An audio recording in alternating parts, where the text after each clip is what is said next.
Hi. The same sun melts the snow and hardens the clay. Today is 28th of January 2021. Let us have a quick discussion of all these important articles. Yesterday rapid जी के questions के answers हैं। अलाउद्दीन खलजी ने build किया था अलाई दरवाजा। India share करता है land border with 7 countries, Pakistan, Afghanistan, China, Nepal, Bhutan, Myanmar and Bangladesh. Book है ऑडेसिटी ऑफ होप, ये लिखा है मिस्टर बराक ओबामा ने। वल्लाभी वो प्लेस है जहां पर सेकेंड जैन काउंसिल हेल्ड हुआ था। लेक विनीपेग लोकेटेड है कनाडा में। लॉर्ड कर्जन थे जिन्होंने एनलमेंट किया था पार्टीशन ऑफ बंगाल। आज के सवाल हैं Wheeler Island. Wheeler Island is present where, जगह का नाम बताइए। सिरुवनी हिल्स है।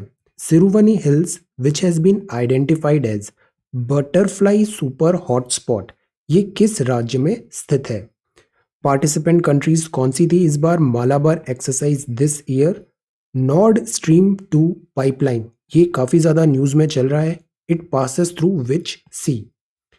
What is the theme of National Voters Day 2021 and what is the theme of International Education Day 2021? So these are 6 questions for today. आज की vocabulary है vindication.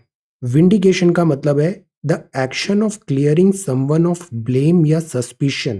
कुछ charges लगे थे, blame लगे थे, उससे clear करना। Whimsical. Whimsical मतलब होता है वो person बहुत temperamental है, impulsive है। Beckons, इसका मतलब है इंस्ट्रक्शन देना, गाइड करना, अप्रोच और फॉलो, सिग्नल देना, इंस्ट्रक्ट समवन टू अप्रोच और फॉलो। डाउन प्ले का मतलब कोई बहुत महत्वपूर्ण चीज थी बट आपने उसको लेस इंपॉर्टेंट बताया। Make something appears less important than it really is, downplay the controversy. Wild card, wild card term अक्सर हम स्पोर्ट्स में यूज करते हैं।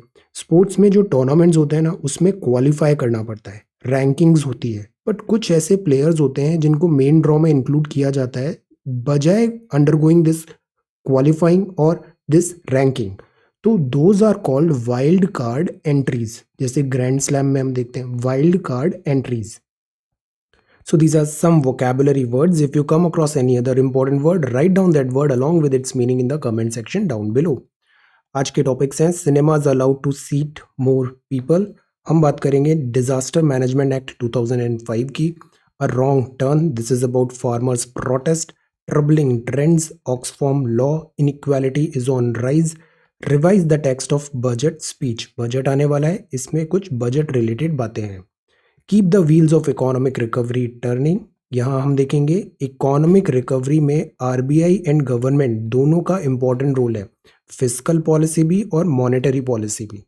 Emphasizing self reliance in science, science policy, this is about elephant corridor, again a very important news. Biosphere Nilgiri, elephant corridor. फिर आज बात है GB Pant साहब का, गोविंद बल्लभ पंत साहब। Then this is justice Sanjay Kishan Kaul ने बताया कि अपॉइंटमेंट जो होता है, जो कॉलेजियम ने रिकमेंड किया है वो टाइमली फिर उसको अप्रूवल भी देना चाहिए गवर्नमेंट को। Then this is US and India relations, China, FDI inflow. Hindi का आर्टिकल है 1773 का रेगुलेटिंग एक्ट और ये सीसेट है and these are some questions. So we are going to talk about all these important topics in next about 35 to 40 minute. This is The Hindu and this is Indian Express, our reference material. ये front page है the Hindu का। Delhi reports 96 cases only, lowest since last April 13। Wonderful news. जो कोविड-19 है इसका steady decline हो रहा है। Two unions call off protest, cinemas allowed to seat more people. अब बिकॉज कोविड-19 के केसेस कम हो रहे हैं, स्टेडी डिक्लाइन है, तो रिलैक्सेशन मिल रहा है गाइडलाइंस में। जो लगा था, सैंक्शंस लगे थे, रिस्ट्रिक्शंस लगे थे कोविड-19 के ड्यूरेशन में। सो होम मिनिस्ट्री ने नई गाइडलाइंस निकाली है। सर्वेलेंस अभी भी होगा, कंटेनमेंट की अभी भी बात होगी, कॉशन अभी भी करना है 28 फरवरी 2021 तक। Surveillance, containment and caution. जो होम मिनिस्ट्री ये सारी गाइडलाइंस निकालती है ना डिजास्टर आने में, उसका जो प्राइमरी जो बैकग्राउंड होता है, बेस होता है, वो होता है disaster management act 2005। This is very important. ये जो गाइडलाइंस हैं अब परमिट होगा, जैसे सिनेमा हॉल, थिएटर में हायर कैपेसिटी होगी, पहले 50% ही फुल हो सकता था, अब हायर कैपेसिटी है। स्विमिंग पूल्स भी अलाउड है। रीजन ये है कि स्टेडी डिक्लाइन हो रहा है कोविड-19 केसेस का, but the message is don't let the guards down, this कोविड-19 का threat is not over yet. अब सी, ये जो डिजास्टर मैनेजमेंट एक्ट है 2005, दिस इज वेरी इंपॉर्टेंट। हमारे सिलेबस में भी दिया हुआ है डिजास्टर मैनेजमेंट रिलेटेड टॉपिक्स। सो हमें एक नोट प्रिपेयर करना है डिजास्टर मैनेजमेंट एक्ट 2005 में। इसका एक बड़ा अच्छा सा पीडीएफ है, वो पीडीएफ भी मैं अभी शेयर करता हूँ। Go through that PDF and prepare a summary. इसका एक समरी लिखिए, डिजास्टर मैनेजमेंट एक्ट 2005। हम जो नॉर्मली ऐसे पढ़ते हैं ना, उसमें रिटेंशन काफ़ी कम होता है, बट एक बार जो आपने पढ़ा है उसको आप अपने शब्दों में लिख लोगे ना, तो वो लॉन्ग लास्टिंग हो जाएगा, वो आप भूलोगे नहीं इजीली। ये बड़ा सिंपल चीज़ है जो स्कूल कॉलेजेस में हम देखते हैं, बट फिर बड़े होने पे हम भूल जाते हैं। सो गो टू बेसिक्स, बेसिक्स पे हमें वर्क करना है। ये नोट पढ़ा आपने, इसको अपने शब्दों में लिखिए, इससे लैंग्वेज रिफाइन होगी, वर्ड्स याद आएंगे। वरना अदरवाइज क्या होता है, you know the topic but आप लिख नहीं पाते, आप 3-4 लाइन लिखते हो, फिर पेन आपका रुक जाता है, याद नहीं आता है क्या लिखना है क्या नहीं लिखना है। So that is why practice is very very important. Write something every day, और विद इन 30 डेज आप देखना ये बहुत एफर्टलेस हो जाएगा एक्सरसाइज, आपको सोचना नहीं पड़ेगा, आप तुरंत सारे पॉइंट्स लिख दोगे। सो वो लेवल अचीव करना है। सो this is the first question for today. This is Phoenix rise. Phoenix क्या होता है, बर्ड होती है, एशेज हो जाता है, फिर वो वापस राइज करती है, ऐसे वी शेप्ड रिकवरी होती है उसकी भी। So this is phoenix rises. ये मार्क ऑफ रेस्पेक्ट है। फिनिक्स थीम्ड मेमोरियल है, फॉर्मर चीफ मिनिस्टर तमिलनाडु यहाँ पे अभी लॉन्च हुआ है, Kamarajar Chennai. Then TV reporters को बुक किया गया for baseless news, this is very much essential, and this is the front page. Tear gas killed 2 horses, this is not at all good. अब आते हैं एडिटोरियल में। फर्स्ट एडिटोरियल है troubling trends. Troubling trends, trends मतलब जिस direction दिख रहा है, इनिशियल आउटकम क्या दिख रहा है कि हम किस डायरेक्शन में हेड हो रहे हैं।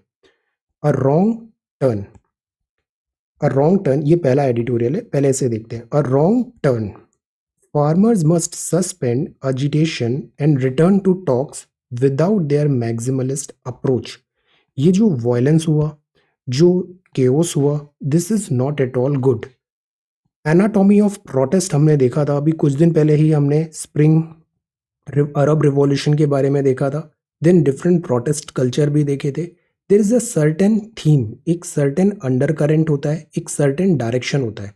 अगर आप सारे प्रोटेस्ट को देखो ना, तो आपको बहुत सारे उसमें कॉमनैलिटी दिखेगी, कॉमन फैक्टर्स दिखेंगे। एनाटॉमी ऑफ प्रोटेस्ट, हमारे स्कोप में जो चीज़ है वो है कि हम हमेशा रूल ऑफ लॉ को सुप्रीम बताते हैं। हर चीज़ रूल ऑफ लॉ के हिसाब से होना चाहिए, नियम पालन करना बहुत ज़रूरी होता है। अगर रूल्स नहीं होते, लॉज नहीं होते, उनका इम्प्लीमेंटेशन नहीं होता, तो अटर केओस होता है। There is no difference between animals and humans then. So rule of law is important. जैसे हम रोड पे भी ट्रैफिक जा रहे हैं, इमेजिन अगर सबने रूल तोड़ना चालू कर दिया, तो क्या ये पॉसिबल हो पाएगा traffic? No. So that is why rule of law is supreme. Rule of law supreme है। हम जो भी केस स्टडीज करेंगे ना, कभी भी हमें इसके अगेंस्ट नहीं जाना है। रूल ऑफ लॉ सुप्रीम है, जो नियम बोल रहा है उसके अकॉर्डिंग काम होगा। कुछ अगर आपको सिचुएशन दिया है, तो जो स्टैंडर्ड ऑपरेटिंग प्रोसीजर है उसके अकॉर्डिंग काम होगा। कॉन्स्टिट्यूशन सुप्रीम होता है, कॉन्स्टिट्यूशन के अकॉर्डिंग काम होगा। तो केओस एंड वायलेंस था, इसका कोई प्लेस नहीं है हमारी सोसाइटी में। एंगेजमेंट ज़रूरी है, टॉक्स ज़रूरी है, डिस्कशन ज़रूरी है, पीसफुली एक्सचेंज ऑफ आइडियाज़ हो, और हमेशा सॉल्यूशंस फाइंड करने की कोशिश करनी चाहिए। सो अ रॉन्ग टर्न में ये लिखा है कि जो रिपब्लिक डे में हुआ 26 of January, that was unfortunate, could have been avoided. So this is the thing, a wrong turn, इसको करेक्ट करें। ट्रबलिंग ट्रेंड्स, अब ये ट्रबलिंग ट्रेंड्स है। कोविड-19 में एक और चीज़ बहुत उभर के आई है, वो है inequality. Rich getting richer, millionaire billionaire बनते जा रहे हैं, और बाकी जो 90% जनता है वो बड़ा ट्रबल कर रही है। They are facing hardships. Troubling trends, inequality is widening across the world and India is no exception. Economic inequality rise हो रही है शार्पली इन ऑल कंट्रीज। अब ये जो ऐसे टॉपिक्स होते हैं ना, ये सोशियोलॉजी के लिए बड़े इंपॉर्टेंट है। इवन आप इकोनॉमिक्स में भी कुछ जगह इनका रेफरेंस ले सकते हैं। इनइक्वालिटी अलार्मिंग है। जब भी इनइक्वालिटी की बात करते हैं, ऑक्सफॉर्म रिपोर्ट बहुत इंपॉर्टेंट है, इसका नाम आना चाहिए आंसर में। ऑक्सफॉर्म रिपोर्ट रिवील किया कि जो 1000 रिचेस्ट पीपल हैं वर्ल्ड वाइड, वो तो अपने लॉसेस रिकवर कर लिए जो पैंडेमिक में हुए थे, and that too within 9 month. But जो ज़्यादातर गरीब लोग हैं, पुअर हैं, उनको दशक लग जाएंगे, डेकेड्स लग जाएंगे रिकवरी करने में to their pandemic standing.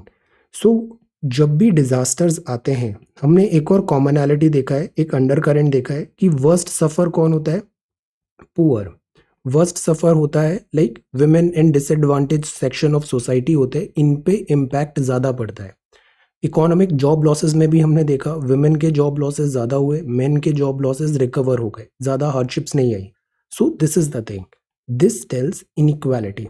Inequality हो जाती है रिलीजन, रेस, कास्ट, सेक्स, इन सब चीज़ों पे बेसिस भी इनइक्वालिटी देखने को मिलती है। तो दिस इज अलार्मिंग और ये बढ़ रही है। ये डीएस्टेबलाइज कर सकती है सोशल और पॉलिटिकल ऑर्डर को। Discrimination based on gender, caste, other factors is increasing. So that is why एक और जो दूसरा हमारा हमेशा कांस्टेंट होता है वो होता है हम हमेशा आर्टिकल 14 को प्रमोट करते हैं। आर्टिकल 14 जो है ये basic structure of our constitution है। कैपिटलिज्म की यहाँ पे बात किया है। कैपिटलिज्म में दो मुद्दे होते हैं इनके, एक तो होता है प्रॉफिट मेकिंग, और कैपिटलिज्म का कुछ टाइम से इसमें सोशल टिंज भी आने लग गया है। तो जैसे पहले जो होता था कि प्योर कैपिटलिस्टिक है, प्योर सोशलिस्टिक है, अब ऐसा नहीं है। कैपिटलिज्म में भी कुछ शेड्स सोशलिज्म के मिलते हैं। सोशलिस्टिक जो कंट्रीज थी उनमें भी अब कुछ कुछ क्वालिटीज कैपिटलिस्टिक वर्ड की दिखती है। इंडिया में मिक्स्ड इकोनॉमी है। तो कैपिटलिज्म इज गेटिंग रिचर हो रहा है and poor getting poorer, Karl Marx. एक पॉइंट के बाद ये क्रैश होता है। So we need to acknowledge this. इस बार की जो वर्ल्ड इकोनॉमिक फोरम है, वर्ल्ड इकोनॉमिक फोरम की जो थीम है, डावोस में होता है ये WEF। इस बार की जो थीम है वो है the great reset. Post covid world है, it is going to be different. Commitment to jointly and urgently build the foundations of our economy. Foundations अच्छी रखें, social system, fair, sustainable, resilient future. अब सी why did I से कि अब दोनों में मिक्स हो रहा है। पहले जो WEF था ना, ये कंप्लीटली एक दिस फॉलो करता था कैपिटलिज्म को, बट WEF में अब बातें ये भी होने लग गई है कि फेयर, सस्टेनेबल, रिजाइलियंट फ्यूचर का होना है, मतलब सोशलिज्म और वेलफेयर के भी यहाँ पे एंगल्स आ रहे हैं। The point is, lip service is not enough to tackle inequality. Note down this line. Lip service is not enough to tackle inequality. Lip service मतलब आप केवल बातें बना रहे हो, कर नहीं रहे हो, एक्चुअल वर्क करना भी जरूरी है। What you say and what you do, इन दोनों में कन्वर्जेंस होना जरूरी है। So this is troubling trends. Trends हैं, डायरेक्शंस हैं, इसको अर्ली आइडेंटिफाई करके सॉल्व करना is a good approach. Revising the text of the budget speech, ये लीड आर्टिकल है। Revise the text of budget speech. Although इसमें थोड़ा ज़्यादा क्रिटिसिज्म हुआ है गवर्नमेंट का, हम इसमें हमारे मैटर का कंटेंट देखते हैं। Finance minister must move to an expansionary fiscal stance. इस मतलब क्या है? वोकैबुलरी, एक्सपेंशनरी फिस्कल स्टैंस मतलब सरकार खर्चे ज़्यादा करे। फिस्कल रेस्पॉन्सिबिलिटी, बजट मैनेजमेंट में जो अपर कैप लग जाती है, रिस्ट्रेंट्स लग जाती है, फॉर टाइम बिंग हम उसको भूल सकते हैं। एक्सपेंशनरी, कॉन्ट्रैक्शनरी नहीं, एक्सपेंशनरी फिस्कल स्टैंस करने की ज़रूरत है। प्रायोरिटी किसको मिलनी चाहिए? जॉब क्रिएशन को और पब्लिक सर्विस को। अब ratio of fiscal deficit to GDP है करंट ईयर में और बजट एस्टिमेट्स में, ये देखना पड़ेगा। फिस्कल डेफिसिट क्या होता है? खर्चा और आमदनी, इन दोनों के बीच का डिफरेंस होता है डेफिसिट। साल भर में आप कितना खर्चा कर रहे हो बट आमदनी तो हुई नहीं है, इनकम हुआ नहीं है, तो आप फिस्कल डेफिसिट में चले जाओगे। और फिस्कल डेफिसिट मतलब वो आपको बोरो करना पड़ेगा, उधार करना पड़ेगा। तो फिस्कल डेफिसिट टू GDP का क्या रेशियो है? और बजट एस्टिमेट, जब बजट आता है ना, तो बजट में क्या होता है, जैसे हम माइक्रो लेवल पे देखते हैं, एक पर्सन ए है, उसको सपोज 1 लाख रुपए महीने मिलते हैं। अब वो अपना बजट बनाएगा, इस महीने मुझे इतना खर्चा यहाँ पे करना है, इतना खर्चा इधर करना है, इतना खर्चा इधर करना है ना, और इनकम उसकी 1 लाख हुई। तो ये एस्टिमेट्स हैं। जब महीना कंप्लीट होगा तो फिर एक्चुअल फिगर्स आएंगे। तो there are 2 numbers, one is estimate and one is actual figure. अब अब जैसे पर्सन ए है, अगर वो सैलराइड पर्सन है तो उसका तो फिक्स्ड इनकम है, 1 लाख रुपए आएगा। बट सरकार तो ऐसा फिक्स्ड इनकम होती नहीं है। तो सरकार भी एस्टिमेट लगाती है कि इनकम एस्टिमेट कहाँ से होगा, किस किस जगह से मुझे इनकम आ सकती है। जैसे कल हमने डिसइन्वेस्टमेंट देखा था, ऐसे इनकम आती है। फिर सरकार प्लान बनाती है कि कहाँ कहाँ मुझे खर्चे करने, इनकम एंड खर्चा। और ये जो 1 मंथ के लिए किया, इसको कर लेते हैं 1 ईयर के लिए। 1 ईयर भी फिजिकल ईयर करते हैं, मतलब अप्रैल से स्टार्ट होगा फिर मार्च तक, है ना। तो ये हो गया अपना बजट। ये होता है बजट। और माइक्रो लेवल पे किया है सरकार, मैक्रो लेवल मतलब बड़े लेवल पे, कंट्री लेवल पे कर रही है। तो दिस इज बजट। क्रिटिसिज्म ये होता है कि जो बजट होता है ना, बजट में जो भी बातें होती है, डेटा होता है और जो पॉलिसीज होती है, वो सब फॉर्मल सेक्टर को स्पेसिफिक होती है। इनफॉर्मल सेक्टर ना दिखाई देते हैं ना सुनाई देते हैं, बिकॉज ये सिस्टम में नहीं है। फॉर्मल सेक्टर स्पेसिफिक बजट होता है, और जो इनफॉर्मल है, अनऑर्गेनाइज सेक्टर है, उसकी प्रॉब्लम यहाँ पे एड्रेस नहीं हो पाती। तो this is one of the biggest problem. Employment recovery is a challenge. Absence of social security है। सोशल सिक्योरिटी क्या होता है? Safety net. जब तक काम चल रहा है तब तक ठीक है, जिस दिन अगर काम नहीं मिला तो उस दिन के लिए you need to protect yourself. So उसको बोला जाता है safety net. Absence of social security है। स्टॉक मार्केट की बात करें तो अभी 50,000 क्रॉस हो गया है, जबकि इकोनॉमी तो अच्छी चल नहीं रही है। तो there is a mismatch. Stock market usually economy का इंडिकेटर होता है, बट आज के दिन में ऐसा लग नहीं रहा है। स्टॉक मार्केट स्काई रॉकेट हो रहा है, इकोनॉमी शैम्बल्स में है। तो ये है पैराडॉक्स। तो अब आगे चल के क्या होगा? स्टॉक मार्केट का ये जो बबल है ये क्रैश होगा, मिसमैच है। या फिर इकोनॉमी कैचअप करेगी उसको, रियलिटी जो है स्टॉक मार्केट को करेक्ट करने की कोशिश करेगी।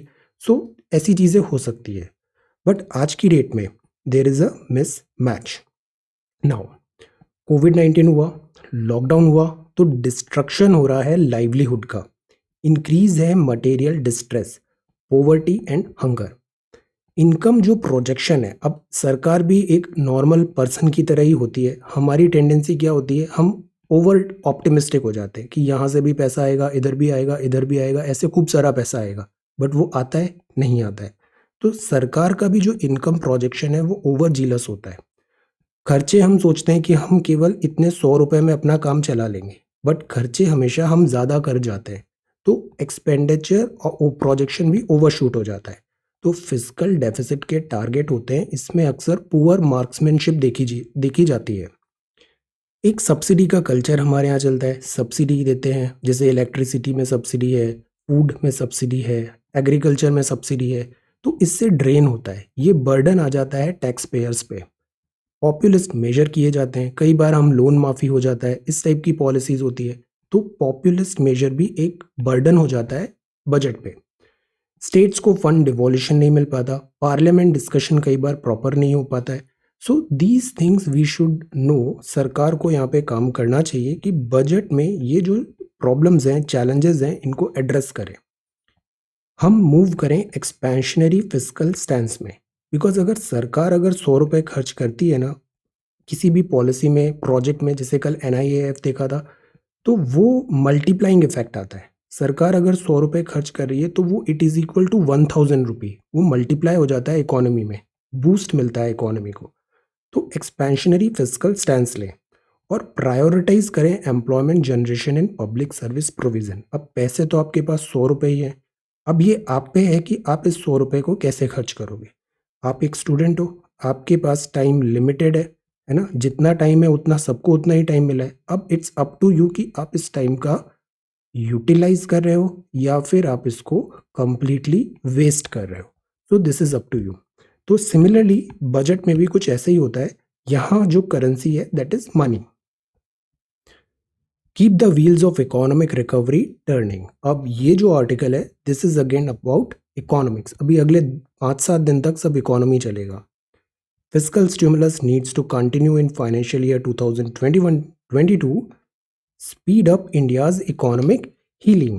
सी Q2 GDP के एस्टिमेट्स आए, ये पब्लिश हुआ नेशनल स्टैटिस्टिकल ऑफिस NSO ने।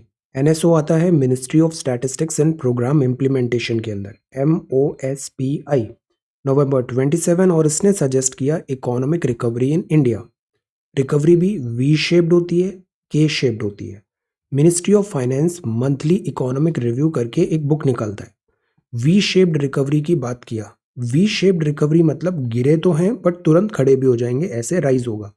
ये दिखाएगा resilience and robustness in our economy. RBI की भी जो रिपोर्ट होती है उसने बोला कि पॉजिटिव आउटलुक है, नेगेटिव नहीं है।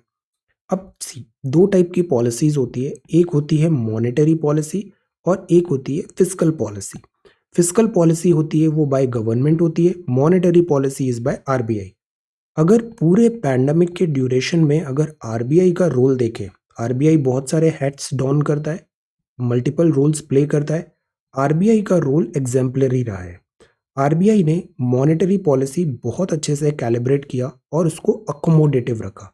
अकोमोडेटिव मतलब इजी मनी पॉलिसी रखा, टाइटर मनी पॉलिसी नहीं थी। इजी मनी पॉलिसी मतलब repo rate, reverse repo rate उसने कम रखी ताकि इजीली पैसा मिले, लिक्विडिटी सप्लाई हो मार्केट में।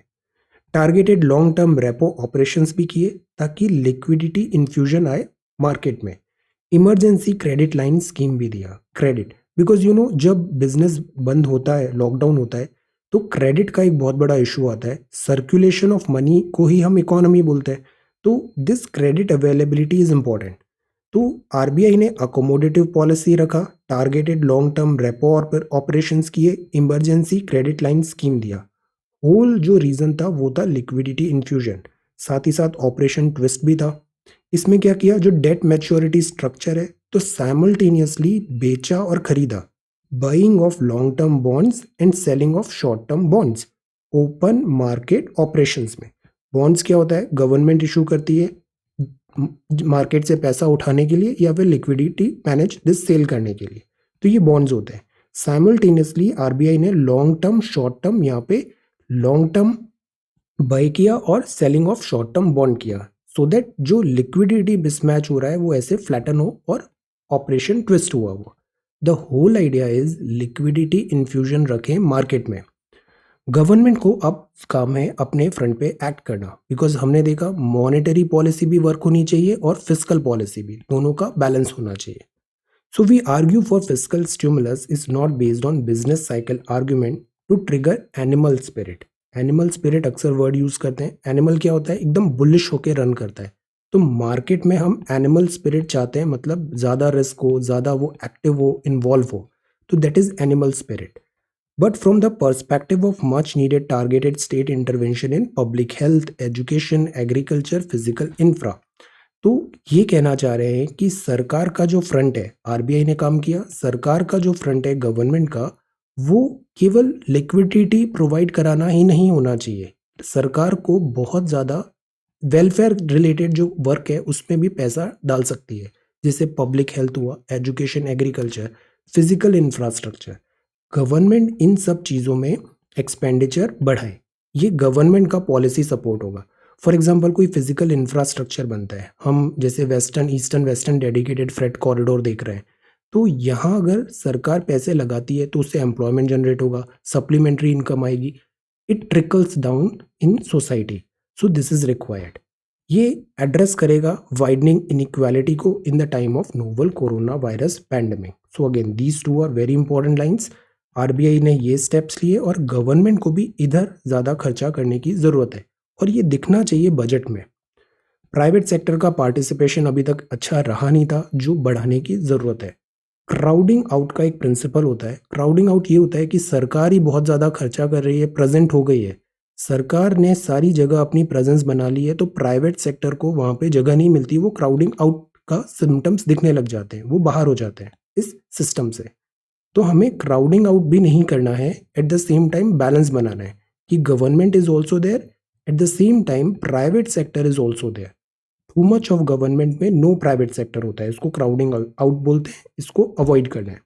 Physical flexibility is required. So यहाँ अगेन बात है इकोनॉमिक रिकवरी का। Start revising this economy, 9th 10th 11th 12th, revise these books and current affairs पढ़ें। इकोनॉमी में यू कैन गेट मास्टरी। इससे क्या होगा, बेसिक्स आ जाएंगे, आपको इकोनॉमी की वोकैबुलरी समझ में आ जाएगी, एक थीम समझ में आ जाएगी। इसके बाद इकोनॉमी जो है ना वो सब करंट अफेयर्स है। Economy is all about current affairs. Once you have learned the basics and definitions and vocabulary, और उसके लिए ये 9th to 12th NCERT more than sufficient है. इकोनॉमिक्स बहुत तेजी से बदलती है. ऐसा नहीं है कि आपने बड़ी बड़ी किताबें पढ़ लिया, उसमें मोस्टली चीज़ें स्टैटिक लिखी हुई है.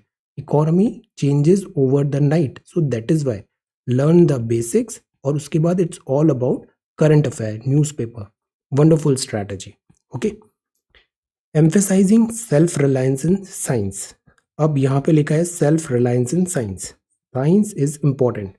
ड्राफ्ट साइंस पॉलिसी जो आई अभी, उसमें क्रिटिसिज्म ये हुआ कि ये रैम्बलिंग डॉक्यूमेंट है, फुल ऑफ जार्गन्स है, but it contains nuggets of scientific vision and information. कुछ अच्छी चीज़ें भी हैं. There is a emphasize is important कि हम ज़्यादा क्लैरिटी लाए. यहाँ राइटिंग जो होती है ना, उसमें भी क्लैरिटी होनी चाहिए. और गागर में सागर, कम शब्दों में ज़्यादा चीज़ें बताओ.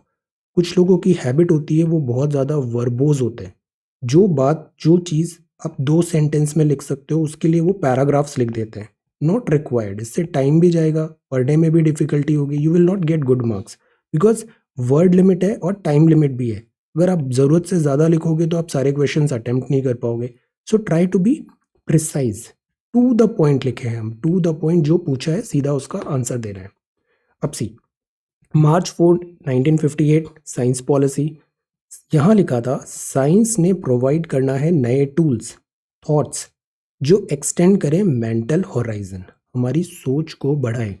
It is thus influenced even the basic values of life and given to civilization a new vitality and new dynamics. तो साइंस क्या करती है? Science is based on fact. हमारे टाइम पे सोसाइटी में भी बहुत सारे प्रॉब्लम्स थे. एक डार्क एज आ गया था, अर्थ को हम फ्लैट मानने लग गए थे. फिर बाद में हमने पता चला कि जियोसेंट्रिक नहीं, दिस इज हीलियोसेंट्रिक यूनिवर्स है. तो साइंस ब्रॉडन करती है हमारे होराइजन्स को, सोच को बढ़ाती है. 2020 में जो ड्राफ्ट पॉलिसी आई है 62 पेजेस की, इसको भी मैं शेयर कर दूंगा, ये रिलीज हुई है. इसमें क्रिटिसिज्म ये है कि it is looking more like jargon and cliché. मतलब बड़े बड़े शब्द लिखे हुए हैं, बट डेप्थ कम नज़र आ रही है. पीपल सेंट्रिक होना है, साइंस टेक्नोलॉजी को इनोवेशन इकोसिस्टम बनाए, ऐसी बातें हैं. रिसर्च में एक और प्रॉब्लम आती है इंडिया में, वो होता है फंडिंग. कुछ भी साइंस एंड टेक्नोलॉजी में वर्क करते हैं ना, तो इसमें फेलियर्स भी बहुत होते हैं. एडिसन ने कितने बार फेल हुआ एक बल्ब बनाने से पहले. तो फंडिंग एडिक्वेट होना ज़रूरी है. बट एक बार जब उसने बल्ब बना दिया तो वो इतने सारे फेलियर्स रिकवर हो गए हमारे. This is the thing with science. Burden of bureaucracy भी है. हमारी सोसाइटी में ब्यूरोक्रेसी को, सिविल सर्वेंट्स को बहुत ज़्यादा ओवररेटेड जॉब भी बोला जाता है. तो बर्डन ऑफ ब्यूरोक्रेसी, अक्सर ऐसा बोला जाता है स्टील फ्रेम है, इसमें रस्टिंग हो रही है. Burden of bureaucracy. तो ये आपका सवाल है. Science and technology is a Panacea for the growth and security of the nation. ये जो सवाल है ना, एक्चुअली ये ऐसे पेपर है 2013 के मेंस में आया था. मैंने भी ऐसे लिखा था, I didn't get good marks, only 92. Although GS के कारण इंटरव्यू हो गया, बट ये ऐसे था उस टाइम पे. So you do not have to, what I mean to say, ये नहीं करना है. मैंने इसमें साइंस के बहुत सारे जार्गन्स, क्लीशेज, ये सब यूज़ किए थे. Don't use it. Keep it simple. Science and technology is a panacea for the growth and security of the nation. Now this is not an essay for you. इसको normal 100-200 words में लिखिए and holistic लिखिए. Prepare this question. इसमें आप बता सकते हो Panacea क्या होता है, कुछ सुधार हो रहा है ना, कुछ प्रॉब्लम्स है, पेनेशिया है. ग्रोथ पे एम्फेसाइज देना है, सिक्योरिटी पे एम्फेसाइज देना है, और इसमें साइंस एंड टेक्नोलॉजी कैसे डिलीवर कर सकती है. आप एग्जाम्पल्स लिख सकते हो इसमें. So this is science and technology is a panacea for the growth and security of the nation. आगे बढ़ते हैं. द बेस्ट शॉट अगेंस्ट कोविड-19 क्या है? Choice of vaccination. वैक्सीनेशन में अभी भी डिबेट चल रहा है. मोर वैक्सीन देन टेकर्स है, तो हम एक्सपोर्ट भी कर रहे हैं वैक्सीनेशन अलग अलग कंट्रीज को. अभी बहरीन के लिए प्लेन फ्लाई हुआ है. Good thing. Vaccine Maitri, vaccine diplomacy. ये शटडाउन का कल्चर है, इंटरनेट शटडाउन. एसईसी ने सेंश्योर किया 2 आईएएस ऑफिसर्स को. Object poll position. Conservation. Conservationist joins panel on elephant corridor case. Elephant हमारा हेरिटेज एनिमल भी है, की स्टोन स्पीशीज है. आपने पढ़ा है मिडिवल इंडिया में आर्क बनी थी. आर्क जो होती है उसमें ये की स्टोन होता है. ये एक स्टोन पूरी आर्क का बैलेंस बना के बैठा हुआ है। तो ऐसे ही जो एनिमल है, टाइगर है, ये की स्टोन स्पीशीज है, पूरा वाइल्ड लाइफ इन पे डिपेंडेंट होता है। सो दिस इज की स्टोन स्पीशीज। ये न्यूज़ है नीलगिरी, नीलगिरी बायोस्फीयर। आप लिस्ट में बताओ इंडिया में कितने नीलगिरी, कितने बायोस्फीयर हैं। इसका मैप हमने देखा था एक बार पहले, बायोस्फीयर कितने हैं, और इसमें जो मैन एंड बायोस्फीयर प्रोग्राम है यूनेस्को का, उसमें कितने रजिस्टर्ड है। Prepare a list and answer this question. यहाँ हम बात करें नीलगिरी का, तो supreme court committee to hear resorts land owners of Nilgiri. अब सी, जैसे एलिफेंट हुआ, जैसे टाइगर हुआ, they need a huge area, इनको बहुत बड़ा एरिया चाहिए रोम करने के लिए, घूमने के लिए। अब इनका पहले ये एरिया था, हमने यहाँ से रोड बना दी, तो इसको क्या बोलते हैं, हैबिटेट फ्रेगमेंटेशन हो गया। एक हैबिटेट H1 ये हुआ, एक हैबिटेट H2 ये हुआ, बीच में रोड आ गई। अब रोड क्रॉस करेगा एलिफेंट, तो रेलवे ट्रैक, रोड है, और एक्सीडेंट्स होंगे। अगर ये हैबिटेट है, यहाँ हमने बिल्डिंग्स बना दी, बिल्डिंग्स बना दी, अब क्या होगा, ह्यूमन और एनिमल का कॉन्फ्लिक्ट होगा। सो दिस इज द थिंग, इनका जो हैबिटेट है हम उसको डिस्ट्रॉय कर रहे हैं। तो द इम्पॉर्टेंस है कि एक एलिफेंट कॉरिडोर बनाए, कॉरिडोर बनाए, लाइक एलिफेंट को इधर हैबिटेट H1 से इधर हैबिटेट H2 जाना है, तो वो इस कॉरिडोर से जा सकता है। If you are regular, sometimes back हमने एक पढ़ा था, ऐसे ब्रिज बनाए थे हमने, हैंगिंग ब्रिज बनाए थे, वो भी टाइप ऑफ कॉरिडोर थे। एनिमल्स ऊपर हैंगिंग, उत्तराखंड में था आई थिंक ये, ऐसे करके यहाँ दूसरे एरिया में रोड क्रॉस कर सकते थे animals. Such type of news templates are important. Answer में ये लिखिए, इससे क्या होता है, आपके आंसर यूनिक बनते हैं, एक्स्ट्रा कुछ एक अच्छा इंप्रेशन मिलेगा, you will have an edge. Nilgiri biosphere, तो नीलगिरी बायोस्फीयर है कर्नाटका, दिस तमिलनाडु में है, और कर्नाटक एंड केरला में है। कॉरिडोर सिचुएटेड है इकोलॉजिकली फ्रेजाइल सिगुर प्लेटू में। प्लेटू क्या होता है, ऐसे टेबल टाइप, थोड़ा हाइट है फिर फ्लैट है फिर ऐसे। ये कनेक्ट करता है वेस्टर्न ईस्टर्न घाट्स को, सस्टेन करता है elephant population in their genetic diversity. What is genetic diversity, genetic मतलब अलग अलग एरिया है, जिससे बहुत ज़्यादा लोकलाइजेशन नहीं हुआ है। फॉर एग्जाम्पल जैसे गिर के जो लाइन्स हैं, वहाँ पे जेनेटिक डाइवर्सिटी नहीं है, तो वो बहुत बहुत रिस्क में है दिस, अगर कोई डिसीजेज हुई उन्हें तो जेनेटिक डाइवर्सिटी होना अच्छी बात होती है, इससे इवोल्यूशन होता है स्पीशीज का। तो this is the thing, elephant का पॉपुलेशन सस्टेनेबल भी हो और जेनेटिकली डाइवर्स भी हो। नीलगिरी हिल्स है साउथ वेस्टर्न साइड में, मोयार रिवर है यहाँ पे नॉर्थ ईस्टर्न साइड में।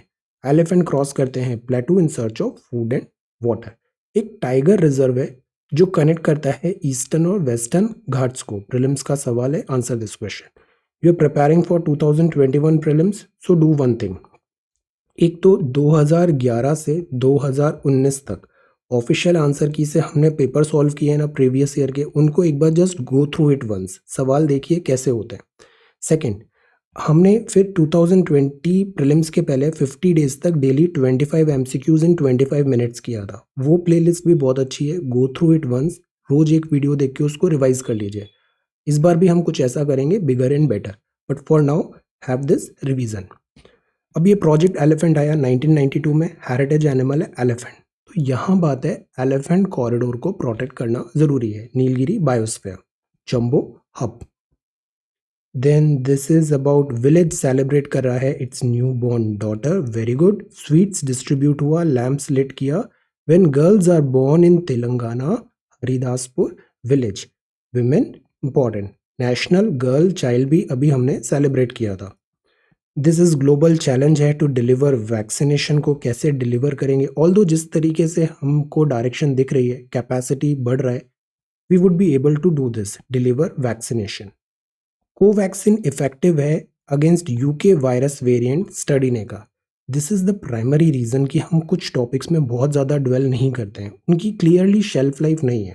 अब जैसे ये कोवैक्सीन है ना, जब ये रिलीज हुई थी, इसका इतना क्रिटिसिज्म हुआ कि ये इफेक्टिव है या नहीं है, इस टाइप से काफ़ी बड़े बड़े आर्टिकल्स भी है। नो सी, कोवैक्सीन इफेक्टिव है अगेंस्ट यूके वायरस वेरिएंट, नई स्टडी ने बताया। So that is why wait and watch, news थोड़ा सेटल होने देना चाहिए, फिर उसको पढ़ना चाहिए इन सम न्यूज़, इससे टाइम सेव होता है, टाइम सेव होता है। और अननेसेसरी सेंसेशनलिज्म नहीं करना चाहिए। ये कोई रेस नहीं है कि किसने सबसे पहले ये न्यूज़ कवर किया, किसने करेक्टली न्यूज़ कवर किया वो ज़्यादा मैटर करता है।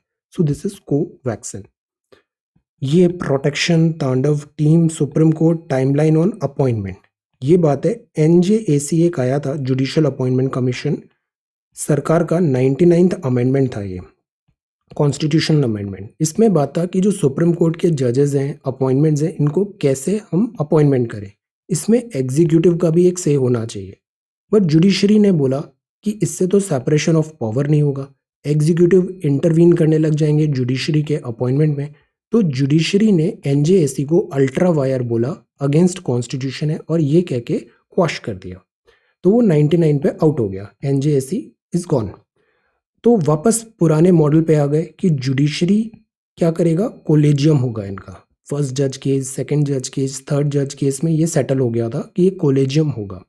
कोलेजियम रिकमेंड करेगा कि इस पर्सन को जज अपॉइंटमेंट वगैरह देना है, बट जो फाइनल क्लियरेंस होता है वो तो सरकार ही दे रही है। तो यहाँ पे जस्टिस संजय किशन कौल साहब बोल रहे हैं सुप्रीम कोर्ट में, if you don't give comments for 5 months on collegium recommendation, it is a matter of great concern. Supreme court ने बोला, कोलेजियम ने बोला कि इस पर्सन को अपॉइंटमेंट करो यहाँ की हाई कोर्ट के जज में, बट एग्जीक्यूटिव मतलब गवर्नमेंट उस फाइल को क्लियर नहीं कर रही है। ये यहाँ पे मुद्दा बन रहा है। ये है relocated statue of GB Pant unveiled, freedom fighter हैं आप, न्यू लोकेशन पे इनका यहाँ पे बनाने की बात है। फ्रीडम फाइटर गोविंद बल्लभ पंत जी, आप फर्स्ट चीफ मिनिस्टर थे उत्तर प्रदेश के, besides being UP chief minister, union home minister भी थे। इम्प्रिजनमेंट हुआ एंटी ब्रिटिश प्रोटेस्ट के टाइम पे भी, आपको भारत रत्न भी मिला था 1957 में।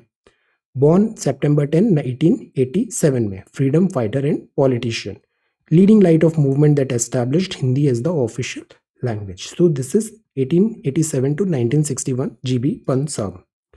अब आगे बढ़ते हैं।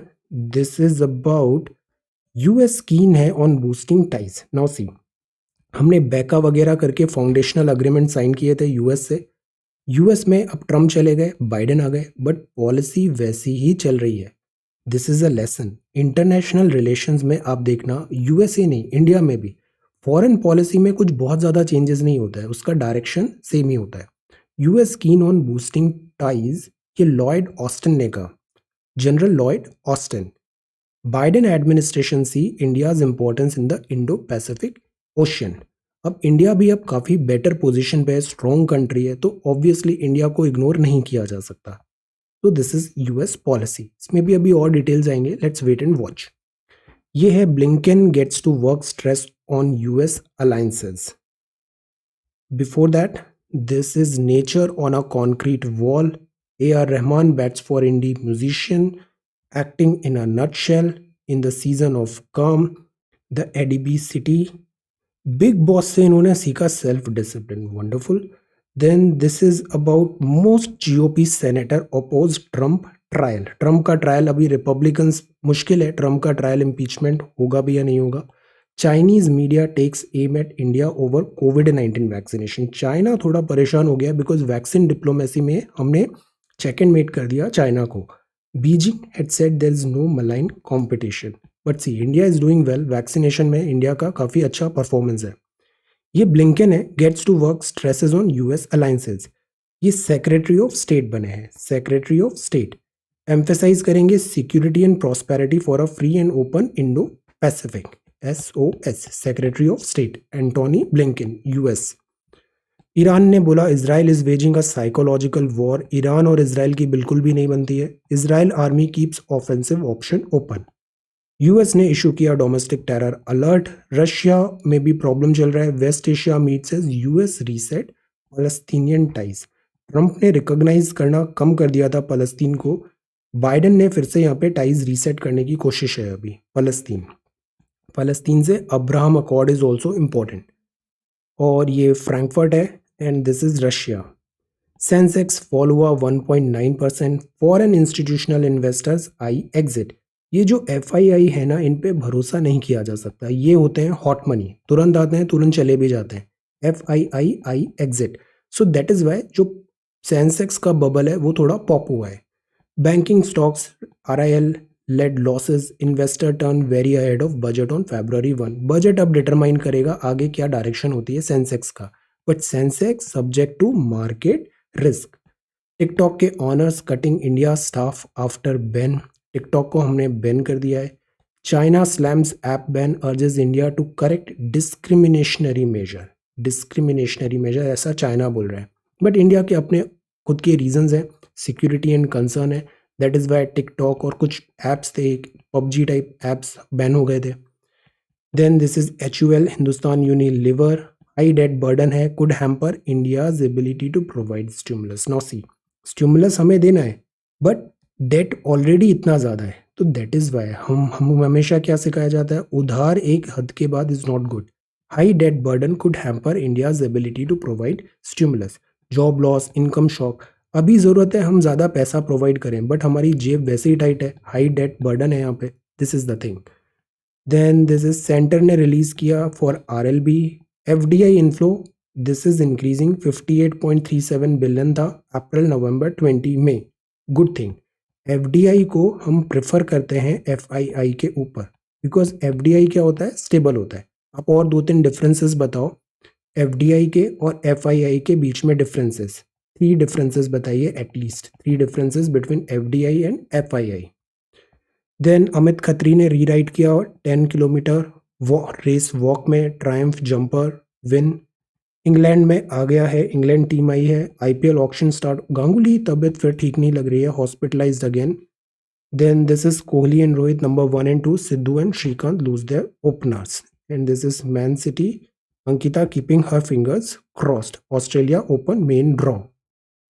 अब देखते हैं Indian Express, this is about Republic Day violence agriculture. यहाँ पे बताया जैसे एग्रीकल्चर में प्रॉब्लम क्या है हमारे यहाँ, एक तो लैंड फ्रेगमेंटेशन है, सबके पास बहुत छोटी छोटी ज़मीनें हो गई है। अगर छोटी ज़मीन है तो फिर वहाँ कैपिटल इन्वेस्टमेंट कम होगा, मशीन्स कम होगी, टेक्नोलॉजी कम होगी, इंटेंसिव एग्रीकल्चर ज़्यादा होगा। इंटेंसिव एग्रीकल्चर एक हद तक ठीक है बट फिर वो अपस्केल नहीं हो पाता और प्रोडक्टिविटी हमेशा कम रहती है, इनकम कम होती है। सो लैंड एक जो फ्रेगमेंटेशन है, छोटी छोटी लैंड होल्डिंग्स हैं, this is also one thing. हमारी जो प्रैक्टिसेस हैं एग्रीकल्चर की वो भी एफिशिएंट की जा सकती है, उससे इनकम बेटर होगा। ये US और national security adviser speaks to Doval, defence secretary dials Rajnath, Biden administration reaches out. ये नेशनल कैडेट कोर है, NCC मैंने भी किया है, National Cadet Corps, very good. Nation building, youth empowerment and national integration, अभी प्राइम मिनिस्टर रैली होगा। Then a burgeoning dynamic है, this is about India and China, अभी 10th राउंड ऑफ टॉक्स हो गए बट डी एस्केलेशन नहीं हो रहा है, दिस इज रॉन्ग प्रेसिडेंट। यहाँ पे बात है दिस पॉक्सो का, ये क्या होता है, protection of children from sexual offences act. अब जो नियम होते हैं ना, नियम में क्या होता है, लाइंस लिखी होती है, उसको ड्राफ्ट कैसा किया है, वर्ड्स क्या यूज़ किया है। कई बार जो वर्ड्स होते हैं ना उसमें कुछ लूप होल्स होते हैं और जुडिशरी का काम क्या होता है, उस नियम को पढ़ना और उसके अकॉर्डिंग डिसीजन देना, तो वो जो नियम लिखा है उसी के अकॉर्डिंग डिसीजन देगी। सो इससे कई बार क्या होता है, जो करेक्ट जस्टिस है वो डिलीवर भी नहीं हो पाता है। तो ऐसा ही एक केस मिला बॉम्बे हाई कोर्ट में, वहाँ पे एक केस आया, तो section 8 of protection of children from sexual offences बोलता है कि since there was no direct skin to skin contact assault में, सो दैट इज वाई उसको इसके अंदर हम नहीं रख पाएंगे, पॉक्सको के अंदर। और इस बात पे जो कल्प्रिट था स्कॉट फ्री, और उसको यहाँ पे डिसीजन उसके फेवर में हो गया। तो ये एक चीज़ है, strict proof and serious allegation है। पॉक्सको में क्या होता है कि मिनिमम 3 ईयर का पनिशमेंट मिलता है। तो जो बॉम्बे हाई कोर्ट है उसने कहा बिकॉज वहाँ पे ये सेक्शन 8 फॉलो नहीं हो रहा है, इसलिए फिर वहाँ पे उसको सज़ा नहीं मिल पाएगी, this is the thing. But the point is इससे रॉन्ग प्रेसिडेंट हो गया। रॉन्ग प्रेसिडेंट इसलिए हुआ बिकॉज जो अपर कोर्ट डिसीजन देती है, नीचे वाली कोर्ट फिर उस डिसीजन को रेफरेंस मान के अपना डिसीजन देती है, तो it has set a wrong president. Court of record भी होता है ये, court of record, court of record का आर्टिकल बताइए कॉन्स्टिट्यूशन का। तो ये बात है बॉम्बे हाई कोर्ट का, on child sexual assault is disquieting, supreme court does well to order a stay. अब एक और चीज़ है, हाई कोर्ट का डिसीजन है, सुप्रीम कोर्ट उस पर स्टे लगा सकती है, उसको अपने ऊपर भी ले सकती है, बिकॉज ये जो टॉपिक है this is a matter of serious topic and grave concern, so this is the wrong president. The other Amma Jayalalithaa, and this is Punjab की बात, no republic for women, constitutional promise तो करता है इक्वल सिटीजन का, but rights देने में हम पीछे हो जाते हैं। द पैंडमिक का प्लेटू है between vaccine and this ecology is political Anthropocene has placed an ethical challenge before the human race. This is about Republican rally against impeachment Donald Trump. Nepal भी इनॉक्यूलेशन स्टार्ट कर रहा है हमारी vaccination से. Limit back big tech power को limit करना क्यों ज़रूरी है और इसमें क्रिप्टो करेंसी. फिर से वैक्सीनेशन पे डिबेट है, इसमें बहुत ज़्यादा डीप में there is no point. Then expedition to Ram Setu, ये सेतु कहाँ पर है, ये यहाँ पर है. ऐसे कल कुछ दिन पहले हमने गल्फ ऑफ मन्नार और दिस बे देखा था, ये एडम्स ब्रिज है, India and Sri Lanka from space. तो इस पर भी अभी स्टडी करने का प्लान है. सेंसेक्स स्लाइड हुआ 938 points, US stimulus worries. Then WEF जो है world economic Forum, prime minister उसको एड्रेस करेंगे. FDI का इनफ्लो बढ़ा है 37%. So this is Indian Express. Now let us talk about this 1773 का रेगुलेटिंग एक्ट. इससे पहले क्या था, जो ईस्ट इंडिया कंपनी थी ना, उसको रेगुलेशन नहीं हो पा रहा था प्रॉपर. तो रेगुलेट करने की बात थी बिकॉज ये बहुत ज़्यादा करप्शन कर रही थी, रॉन्ग डूइंग्स कर रही थी. तो ब्रिटिश गवर्नमेंट है, क्वीन है, इंग्लैंड है, उसने रेगुलेट करने की कोशिश किया ECI को. तो इस अधिनियम का अत्यधिक संवैधानिक महत्व था. भारत में ईस्ट इंडिया कंपनी के कार्यों को नियमित नियंत्रित करने की दिशा में ब्रिटिश सरकार द्वारा उठाया गया ये पहला कदम था. इसके द्वारा पहली बार कंपनी के प्रशासनिक, एडमिनिस्ट्रेटिव और पॉलिटिकल कार्यों को मान्यता मिली. इसके द्वारा भारत में सेंट्रल गवर्नेंस का नींव रखा, केंद्रीय प्रशासन. मुख्य विशेषताएं क्या हैं? बंगाल का जो गवर्नर था उसको बंगाल का गवर्नर जनरल का पद का नाम दिया. आप इनका नाम बताइए. उसकी सहायता के लिए 4 सदस्यीय कार्यकारी परिषद का भी गठन हुआ, बंगाल गवर्नर जनरल. तो ये पहला पॉइंट है. यहाँ नाम भी लिखा है, गवर्नर लॉर्ड वॉरेन हेस्टिंग्स थे. अब पहले गवर्नर जनरल ऑफ इंडिया और फिर वाइस रॉय ऑफ इंडिया का नाम बताइए. मद्रास और बॉम्बे थे, ये अब अंडर में आ जाएंगे किसके? बंगाल के. ये दोनों प्रेसिडेंसी अब बंगाल के अंदर आ जाएंगी, अंडर में काम करेंगी, अधीन हो गए हैं. 1774 में उच्चतम न्यायालय की स्थापना होगी. मुख्य न्यायाधीश और 3 नए न्यायाधीश होंगे. कंपनी के कर्मचारियों को निजी व्यापार करने और भारतीय लोगों से उपहार, गिफ्ट और रिश्वत लेना प्रतिबंधित हो गया बिकॉज ये बहुत ज़्यादा कल्प्रिट हो गए थे, ये बहुत ज़्यादा करप्शन कर रहे थे. अधिनियम के द्वारा ब्रिटिश सरकार को कोर्ट ऑफ डायरेक्टर्स, कंपनी की गवर्निंग बॉडी के माध्यम से कंपनी पर नियंत्रण सशक्त हो गया. तो it's all about regulation. Bharat में उसके राजस्व, नागरिक, सैन्य मामलों की जानकारी ब्रिटिश सरकार को देना आवश्यक कर दिया गया. तो क्या पर्पस था? रेगुलेट करें ईस्ट इंडिया कंपनी के काम को in India. This is 1773 act. अब ये सी सेट है, कल के सवाल है. बफेलो और डक है, तो सी. अगर बफेलो X है तो डक्स हो गई Y. बफेलो के 4 लेग होते हैं तो 4X लेग्स हो गए. डक के 2 होते हैं तो 2Y हो गए. तो टोटल लेग्स कितने हुए? 4X plus 2Y. हेड है X, क्योंकि हेड तो एक ही होता है, X है, Y है, टोटल X प्लस Y. अब ये कंडीशन यहाँ पे हमें दिया हुआ है कि 4X plus 2Y that is this number is more than twice, 2 times of X plus Y plus 24. 24 ज़्यादा है, तो 2X plus Y plus 24 is equal to 4X plus 2Y. Solve करेंगे, X इज इक्वल टू 12 आ जाएगा, that is buffalo. ये second सवाल था. अगर टैंक है, उसकी कैपेसिटी अगर X लीटर है, तो अगर वो 2/5X फुल है, उसमें 16 लीटर पानी और आ गया तो 6/7X हो गया. मतलब this minus this is equal to 16. Solve it, X is equal to 35. 324 total coin थे. X 20 पैसा है, 25 पैसा का कितना हुआ? 324 माइनस X, क्योंकि बचे हुए 25 पैसे हुए. दोनों को मल्टीप्लाई करेंगे उनकी वैल्यू से तो टोटल 71 आएगा. X is equal to 200. आसान सवाल है, ये आज के सवाल है. हाईएस्ट स्कोर एक इनिंग में 3/11 था ऑफ द टोटल. जो भी टोटल हुआ, मैच चल रहा है, जो भी टोटल हुआ उसका हाईएस्ट स्कोर एक इनिंग में was 3/11 of the total and the next highest was 3/11 of the reminder. Total reminder. If the score differ by 9 the total score was. बड़ा अच्छा सवाल है, try to think. Highest score दिया है, फिर inning का 3/11 टोटल है, नेक्स्ट हाईएस्ट 3/11 ऑफ रिमाइंडर है, और दोनों if the score differ by 9 तो टोटल स्कोर कितना है? सॉल्व. सेकेंड है 38% ऑफ 7,500 प्लस A% ऑफ 375 होता है 50% ऑफ 6,000. तो A का वैल्यू फाइंड करिए. आसान है. Along a yard 225 metre long है, एक यार्ड है 225 मीटर लॉन्ग है, 26 ट्री वहाँ पे प्लांट करने हैं, इक्वल डिस्टेंस पे करने हैं, और 1 tree being at each end of the yard, एक यहाँ पे होगा एक यहाँ पे होगा और बीच का ये 26 मीटर का ऐसा यार्ड है, 225 मीटर का यार्ड है, 26 ट्री प्लांट करने, एक दो एंड पे आ गए. What is the distance between two consecutive tree? So this is question number 3. So आज हमने पढ़ा CSET. These are some questions. 1773 का Regulating Act, Sensex, Govind Vallabh Pant ji, then Elephant, Recovery Economic, Budget Speech, Troubling Winds, Trends and Wrong Turn, and Cinema. So this is 28th of January 2021. Thank you so much for watching this video. Take care, study well and be safe.